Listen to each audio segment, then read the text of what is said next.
మీ ఎలాంటి వ్యాపార ప్రకటనలకైనా వెంటనే మా ఛానల్ సంప్రదించండి. ఓం నమ శివాయ. మీనరాశి 2026 ఫిబ్రవరి మాసం. మరి ఈ మీనరాశిలో ఉండవలసిన వాళ్ళందరికీ యోగం, నక్షత్రం, జీవితము, స్థానము, పూజ యోగము, స్థాన పూజ. మరి వీళ్ళకి చిన్న వయసు నుంచి చాలా వరకు ఎక్కువ తెలివితేటలు, ఆలోచనలు ఎక్కువగా ఉంటాయి. కానీ ఏ విషయమైనా కానీ గబగబా మాట్లాడరు. ఎంత తెలిసినా కూడా మనిషి ఎంత ఉండాలో, ఎంత ఒదిగితేనే అంత మనం డెవలప్మెంట్ అవుతాం. కాబట్టి కొన్ని విషయాలలో కొద్దిగా ఆలోచన చేయాలి, కొన్ని విషయాల్లో కొంచెం తగ్గాలి. ఎక్కడ తగ్గాలో, ఎక్కడ ఎగ్గాలో అది మనకి మన ఆలోచన బట్టి మనం ముందుకు పోవాలి. కాబట్టి కొన్ని విషయాలలో ఈ మీనరాశి వాళ్ళు ఉండి టక్కన రాంగ్ స్టెప్ వేసేస్తుంటారు. ఆ రాంగ్ స్టెప్ వల్ల లైఫ్ లాంగ్ వరకు చాలా బాధపడుతుంటారు. మనం ఒక పని చేస్తున్నామంటే ఆ పనిలో ఎలాంటి ఇబ్బందులు అనేది ఉండకూడదు. అన్ని విధానాలుగా బాగుండాలి, మనశ్శాంతి ఉండాలి, ఏ కార్యక్రమం చేసినా ముందుకు రావాలి. మరి ఎక్కడ పోయినా కూడా విజయవంతంగా ఉండాలి అంటే కొన్ని కావాలంటే కొన్ని వదిలేయాలి. అన్నీ రావాలంటే మనకు దక్కవు. భగవంతుడు మనకి పుట్టినగా నుంచి మనిషికి పుట్టినగా నుంచి చచ్చేంత వరకు మనిషికి బాధలు, కష్టాలు, ఇబ్బందులు, అనేకమైన సమస్యలు కొన్ని ఎదురవుతుంటాయి. కాబట్టి ఈ సమస్యలు ఇలా ఉన్నాయి, ఇలా వస్తున్నాయని మనం బాధపడుతూ కూర్చుంటే పనులు జరగవు కదా. కొన్ని వస్తుంటాయి, కొన్ని వదిలేస్తుండాలి, కొన్ని పక్కకు పోతుండాలి. అన్నిటికీ నిలబడితే కాదు కదా. కొన్ని వచ్చినప్పుడు దాని వెనక ముందు తెలుసుకొని ముందడుగు వేయాలి.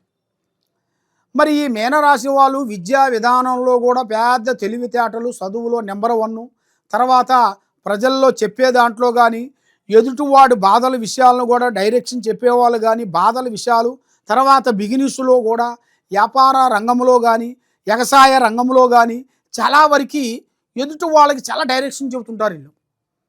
వీళ్ళకి ఎంత ఉన్నా ఉండకపోయినా కూడా ఎదుటివాడు బాగుండాలి, ఎదుటివాడికి మనం చేయలేని పని ఎదుటివాడితోనే మనం చేయించాలి అన్న ఒక పట్టుదల ఎక్కువగా ఉంటుంది వాళ్ళకి. కాబట్టి అదే విధంగా వీళ్ళు నమ్ముకున్న వాళ్ళు కూడా ఏదో డైరెక్షన్ చెప్పి వాళ్ళని అభివృద్ధిగా చేసి డెవలప్మెంట్ చేసి పైకి తెస్తుంటారు. కానీ వీళ్ళు చేసే రాంగ్ స్టెప్ ఏమిటంటే అందరినీ గుడ్డిగా నమ్ముతుంటారు. అందరిని నమ్మిన దానివల్ల దాంతోపాటు వీళ్ళ బంధువులు, మిత్రులను, స్నేహితులను ఎక్కువగా నమ్మి మోసపోయి అక్కడ ఇక్కడ తెచ్చి అప్పులు తెచ్చి పెట్టి బిజినెస్ లాస్ అయిపోయి చేసే కార్యక్రమాలు డౌన్ అయిపోయి అవి ఎదగకోకుండా కొన్ని ఇల్లు అమ్ముకొని, వ్యవసాయం అమ్ముకొని, కుటుంబంలో సమస్యలు కొంత బాధపడుతూ అనేకమైన సమస్యలతో వీళ్ళు ఎక్కువగా బాధపడుతుంటారు. ఇలాంటి బాధపడే వాళ్ళందరికీ ఇప్పుడు రాజయోగం రాబోతుంది.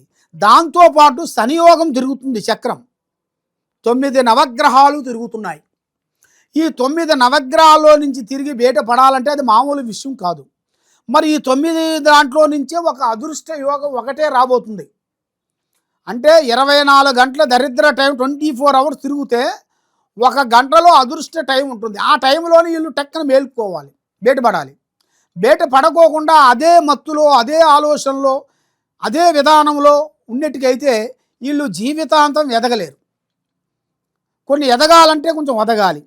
మరి దాంట్లో కొంచెం ఆలోచన చేసి ముందు అడుగు కావాలంటే వీళ్ళ మీద ఉండాల్సిన 9 నవగ్రహాలకి వీళ్ళు శాంతం చేసుకోవాలి. 9 నవగ్రహాలకి శాంతం చేసినట్టుకైతే వీళ్ళ జీవితంలో చాలా వరకు అభివృద్ధిగా పొందే మార్గాలు కూడా చాలా వరకు ఉంటాయి. కాబట్టి ఎవరో స్నేహితులు చెప్పారు, ఎవరో బంధువులు చెప్పారు, వాళ్ళ మాట వినాలి, వాళ్ళ విధానంగా పోవాలి, వాళ్ళు చెప్పింది చేయాలని కొంతమంది మోసపోతుంటారు. వాళ్ళు ఏదో సరదాగా చెబితే వీళ్ళు దాన్నే ఆలోచించి అదే లైఫ్ అనుకొని పోతుంటారు. దానివల్ల జీవితాంతం బాధపడాల్సి వస్తుంది. మరి వాళ్ళ లైఫ్ లాంగ్ వరకు ఇలా బాధలు పడుకుంటూ ముందుకు రాలేరు కదా. మరి వాళ్ళు ముందుకు రావాలంటే వీళ్ళ మీద ఉండాల్సిన ఈ 9 గ్రహాలకి శాంత కట్టి వీళ్ళు చేయాల్సింది మహావిష్ణుని పూజించాలి, మహావిష్ణుని ప్రార్థన చేయాలి. మహావిష్ణుకి పూజాబలం చేసినట్టుకైతే వీళ్ళ మీద ఉండాల్సిన 9 గ్రహాలు శాంతమవుతాయి. లక్ష్మి నిలబడుతుంది. స్త్రీ నుంచి మంచి రాజయోగం రాబోతుంది. స్త్రీ నుంచి రాజయోగము, రాజపూజిత, రాజా కళ అనేది కనబడుతుంది. కాబట్టి ఏ కార్యక్రమైనా, ఏ పనైనా కానీ ఎక్కడ పోయినా కూడా ఆచితూచి అడుగేయండి. తొందరపాటు వల్ల ఎన్నో నష్టాలు ఉన్నాయి. బంధుమిత్రుల్లో అతి జాగ్రత్తలు పాటించండి. దాంతోపాటు మీరు ఒక వృద్ధులకి మీ చేతుకుంటా వస్త్రదానం కానీ, అన్నదానం కానీ, లేదా వస్త్రదానం అనేది మీ దగ్గర నుండి వస్త్రదానం ఇస్తే చాలా మంచిది. అన్నదానం కానీ, వస్త్రదానం కానీ ఇచ్చినట్టుగైతే మీకు చాలా వరకు మోక్షం కలుగుతుంది. కాబట్టి మీకు ఏ కార్యక్రమైనా కూడా ముందే చెప్పి, మీ ప్లానింగ్ని చెప్పి మీరు మోసపోవద్దండి. దాన్ని గ్రహించి ఆలోచించి ముందడుగు వేయండి. తప్పకుండా మీకు రాజయోగం కలిసి వచ్చే మార్గాలు కూడా కొన్ని దగ్గరలో ఉన్నాయి. డబ్బుని గౌరవించండి. డబ్బుని ఎక్కువగా ఖర్చు పెట్టొద్దండి.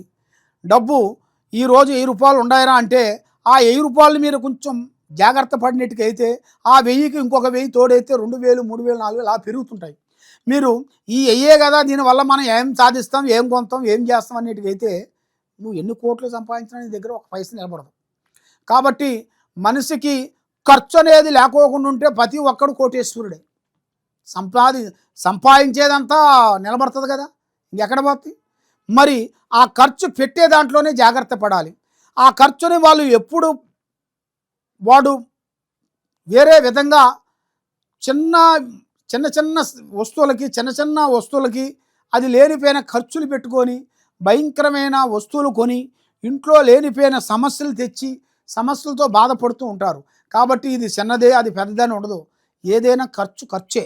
కాబట్టి ఖర్చును తగ్గించుకొని మీరు పోయినట్టుగైతే మీరు కుబేరులు అవుతారు, గొప్పవాళ్ళు అవుతారు. మీ ఫ్యూచర్లో అభివృద్ధిగా రావాల్సింది ఉంది.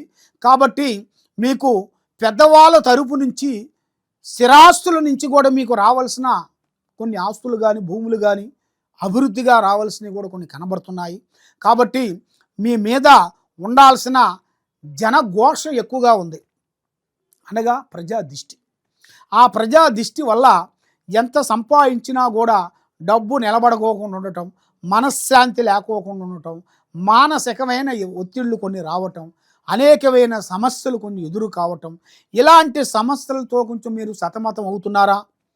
కాబట్టి ఆ సమస్యలు లేకోకుండా మీరు బాగుండాలి అంటే నేను చెప్పిన ప్రకారంగా మీరు చేయండి. తర్వాత మీకు ఇంకా ఉన్న సందేహం కానీ, ఎలాంటి డౌట్ కానీ, ఏదన్నా సందేహం ఏదన్నా ఉన్నట్టుగైతే మాకు ఈ కింద పోయే నెంబర్కి నాకు ఒకసారి ఫోన్ చేసినట్టుగైతే మీ ఇంట్లో ఏముంది, మీ ఒంట్లో ఏముంది, మీ పిల్లల మీద ఏముంది, మీకు ఏమి నడుస్తుంది, ఏమి నడవబోతుంది, సమస్య కారణం ఏమిటి, సమస్యలకి దాని కారణం అనేది ఏం చేస్తే బాగుంటారనేది నేను పూజా బలం పెట్టి నీ పేరులో జాతక చక్రం వేసి చూసి చెప్పగలుగుతాం. ఏ సమస్యకైనా కూడా ఒక పరిష్కారం దొరుకుతుంది. ఆ పరిష్కారాన్ని మనం పట్టుకొని ముందుకు పోతేనే ముందుకు సక్సెస్ అవుతారు. కాబట్టి మీరు ఏ సమస్య ఉన్నా మమ్మల్ని సంప్రదించండి. సర్వో జనా సుఖినో భవంతు. ఓం నమః శివాయ నమః.